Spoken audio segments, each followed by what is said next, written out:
Hello there, I'm Ribann. I'm a weaponsmith on Star Wars Galaxies Legends. Do you want to learn about how weapons are made in Star Wars Galaxies Legends? No. If you do, stick around, you're in the right spot. In this video, we're going to cover different categories of weapons, both ranged and melee, and what you need to know about how to make yourself one.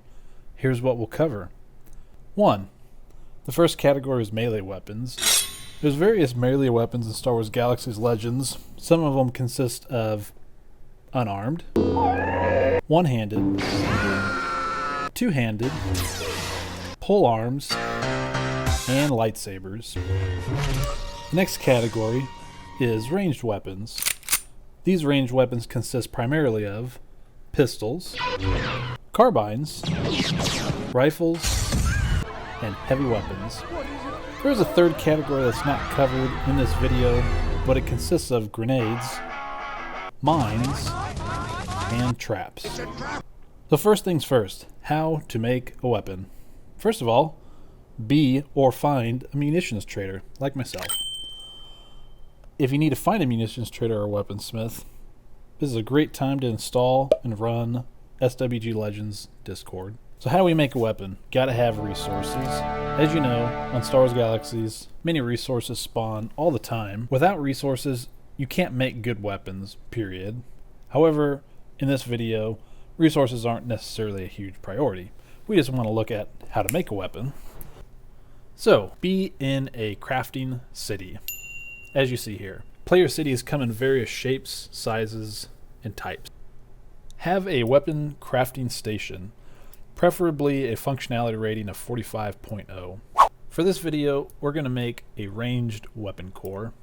Generally speaking, if you're a level 90, you want to use a weapon that has an advanced ranged weapon core inside of it. When you go to make a ranged weapon core, you'll notice that your draft schematic slots here need to be filled with the correct resources. We're going to fill each of these slots with the correct resource type. For example, we need steel, we need copper, we need crystalline gemstone, and we need polymer. A ranged weapon core is also going to require an element chamber, which can either be heat, cold, electricity, or acid. There's a lot of debate on which element type is the best, but really it comes down to what you need. So pick the one that's going to work best for you. You also need what's called a ranged weapon enhancement, a ranged weapon augmentation, and a weapon power bit. Don't necessarily worry about these too much in this video. The idea behind these is they give you increased crit chance, more health or action, and an increase to your stats. We're going to put these in the core. These are optional, however they're highly recommended if you want a good weapon. We put these in their respective slots in the schematic itself. Now we're good to go. We can assemble this ranged weapon core. This is our crafting summary screen for our ranged weapon core. From here, we're going to move to the next screen where we then experiment. And this is where we get into the nitty-gritty of weaponsmith. From this screen at the bottom, we can drag the slider left and right to set the core level. Most people are level 90, so we're going to leave it at level 90. As a weaponsmith, you should have 13 points of experimentation. So what we're going to do is spend 8 experimentation points on our core max damage modifier. Drop 8 points in here. We are going to run an experiment, and this will give us one of two results. We will either get a great success or an amazing success. If we get a great success, we cannot achieve a capped core. We must get an amazing here and then an amazing that follows. So we will run an experiment. It will ask us to confirm that we are making a level 90 core. Alright, we got a great success. This is unfortunate because this core will not be capped. So what we do, we have 5 points of experimentation left. We're going to drop the last 2 into our max damage. Run this. We're going to run it again. And we got an amazing.